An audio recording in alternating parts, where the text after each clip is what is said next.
Hello everyone, Godre here, and this is my money brief. On today's money brief, I want to talk about Forex. I know I spoke about Forex in my outlook for 2025 when I talked about where you should be investing and what I expect this year. But I've got a number of messages and something that maybe that money brief episode was too short because there was just a little bit of time for Forex and maybe I didn't elaborate that much. But I also think I did on Drinks and Mics. In case you haven't seen Drinks and Mics, you might want to check it out on Nairametrics YouTube channel. And so you can get my views as well and views of my fellow drinkers, as we call ourselves. But anyways, this is Money Brief, and that's why we do Money Brief. And so I said, you know what? I will dedicate today's episode to Forex in 2025. And I like to do what is called tailwinds and headwinds. And tailwinds essentially is why I think something is going to be great. And then headwind is what you should look out for because it could also be bad. So for 2025, in a nutshell, based on the information that I have today, not because things change, man. So based on my current assumptions, I think the Naira could be great this year, at least better than last year. So let me just straight out of the block explain why I think the Naira would, be around worst case scenario, depreciate by, maybe 10%, worst case scenario, best case scenario, appreciate 5% or thereabouts. So it could be around worst case 1.7, best case 1.4 something. That's what I think. I don't think the exchange rate can be stable all the time, like be stagnant, if you know what I mean. So it could always oscillate within some price. And if it does 1.7 worst case scenario, I think that's not bad. And if it does 1.4, that's also great. But I do think that it's going to be a whole lot better than last year. So let's flash back. This time last year, that's towards the end of January, the exchange rate, the parallel market was running haywire. In case maybe we've all forgotten, the official rate had probably even hit 900. Had blown past 900 and was approaching 1K plus at the time because it had closed at 907 or so officially. We're already hitting the 1K territory. The parallel market rate was already at 1.3, 1.4. So it was frenzy all the way and everything just went downhill from there on. So a lot of the craziness of last year, when I mean craziness, I mean the volatility we saw in the exchange rate did happen in the early part of 2024. So it looks like we've had a fairly stable January, and this probably has been one of the best Januaries when it comes to the exchange rate in a couple of years.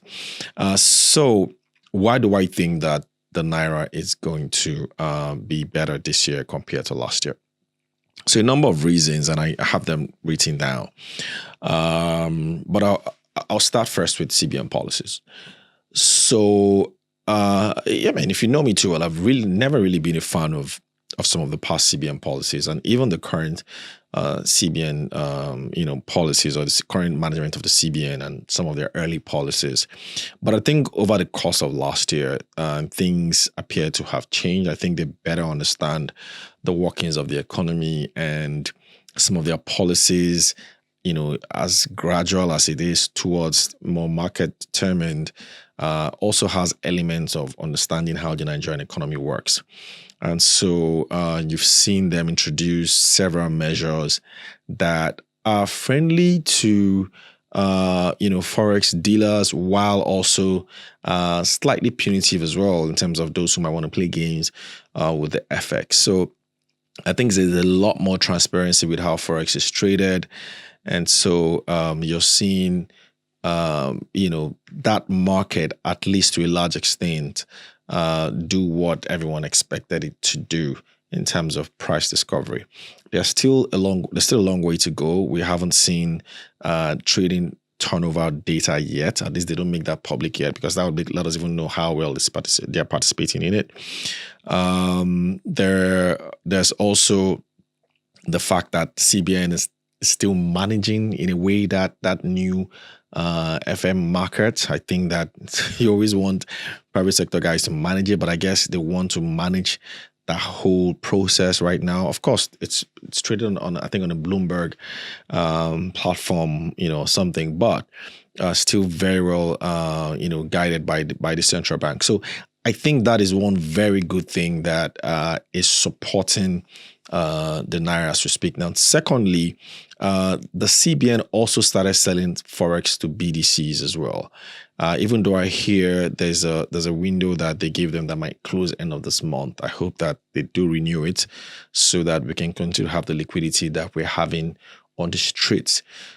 There's one thing a lot of people don't realize. Whenever BDCs don't have FX, like official FX sold to them, we tend to always see these volatilities. I don't know why, but it just always happens. And just you can go back historically and you see that whenever they are banned or there's something happening, they always just tend to go out of, the exchange rate just tends to take a nosedive, right? So now they brought them back, and I think we've seen the exchange rate kind of stable, even on the parallel market level. It's been around 1.6 something for a bit, and it's even strengthening this January to about 1.620 or so, depending on who you're buying from.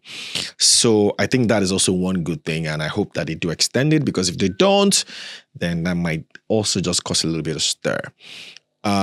Thirdly, we've also seen interest rates high in Nigeria. I know we don't like it. I don't like high interest rates too, because it means that I can't really borrow as much as I want to borrow if I wanted to borrow. But high interest rates keep speculators at least at bay. And so the CBN has been very hawkish with their high interest rate monetary policy. I think that they're likely going to taper that down a lot more this year, but of course, all depends on where inflation goes, and so and that to a large extent has also helped because it's attracting inflows.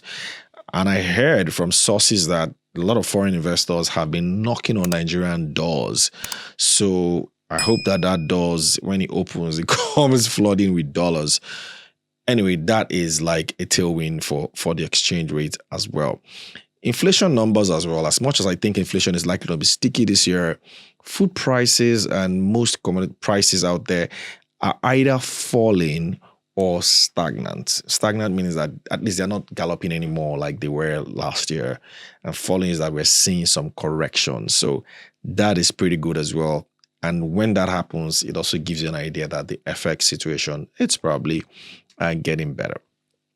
Then, of course, you now have the Dangote refinery and other refineries that are beginning to refine crude for petrol and diesel and all this sort of things that we consume from refined crude. And I read a report recently that our importation of petroleum products have basically crashed significantly, and that definitely helps the exchange rate situation, because then a lot of the FX that goes towards importing these things probably won't go in that direction again. At least the pressure would have been reduced, the demand pressure would have been reduced. So that is another very good tailwind that I see for the exchange rate. Now, there's also the geopolitical side of it, which I kind of had here, which is, Trump and his, determination to make the US dollar stronger or bring interest rate down, as he claims, even though I often think that it's contradictory. But I think interest rates are not expected to rise this year. The Fed did push out a statement a few days ago and said that interest rates are going to remain the same when they voted in January. But we think that at some point interest rate would have to find its way down, and that could also favor us down the line. I also expect a lot of deals to happen this year. A lot of deals that were started last year will be concluded this year. Deals, either companies, acquiring businesses in Nigeria, investing in companies in Nigeria, or investing in infrastructure projects in Nigeria. I think that would also be net positive for the economy this year. This is always going to be that year where you see a lot of things happen. Remember, last year was like, a very transformational year for the Tinubu administration. So this year, I think is the year that, action, things starts to happen. And then next year could be that year where there is, where we now start to have, people start to prepare for the elections. So now, why do I think things might go south as well? Because there's always a tailwind. And so the tailwind for me is same thing I talked about, which is Trump and interest rate. So if interest rate goes up or inflation happens because of all these tariffs that Trump has been making so much noise about, if it does happen, then that could, affect us negatively, because then foreign investors that really need to bring money into this country may not want to bring the money into this country. And if demand rises like we expect, now the demand rise I expect is in a good way. Demand for imports, demand for capital investment into the country, demand for people to acquire equipment and all that, so that factors on production can keep moving. That's the demand I'm talking about. But if we don't have, very good macros globally, then that could impact demand as well. So that's one area that I'm concerned about. I'm also concerned about a market downturn. Now, the global market, particularly the US market, equities, even cryptos, they've all been bullish since, at least later half of 2024 and into 2025. Now, there are contrarians out there who believe that maybe that thing could just turn around pretty soon and things can start getting worse again. Or stocks can just tank, and then that could just affect the global economy. That's a huge fear and a huge concern for me. If that happens, then, man, that's a big, big, big problem. And so you might want to look away or take, a bet against the Naira if that happens. Of course, I had mentioned higher exports. If, if we don't export as much as we do, or as much as we plan to do, particularly crude oil exports, if, crude oil prices fall, and Nigeria's crude oil production does not hit the target levels that we expect, even if it's 1.8 million barrels per day, I think that that's going to be a problem down the line. The signs are that maybe crude oil prices will fall this year, but not fall drastically. Could fall around maybe $65 or thereabout, which might be good for us. And there might be better production output this year than last year. So maybe that is sort of like what mitigates that fear. And then, of course, the one that I worry about the most, which is fiscal deficits. Nigeria runs a huge fiscal deficit, meaning that the government spends more than it earns. And any country that runs a fiscal deficit tend to always are exposed to exchange rate risk and volatility. That tends to happen. Now, what mitigates that is if foreign investors are happy to buy that debt, to buy your debt, and to keep, probably buy it at high interest rate.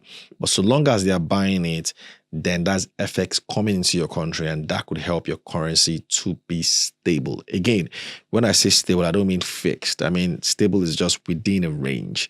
And so that is what I feel. Now, one last thing before I leave is a lot of Nigerians came in December. We had a lot of people come into the country in December.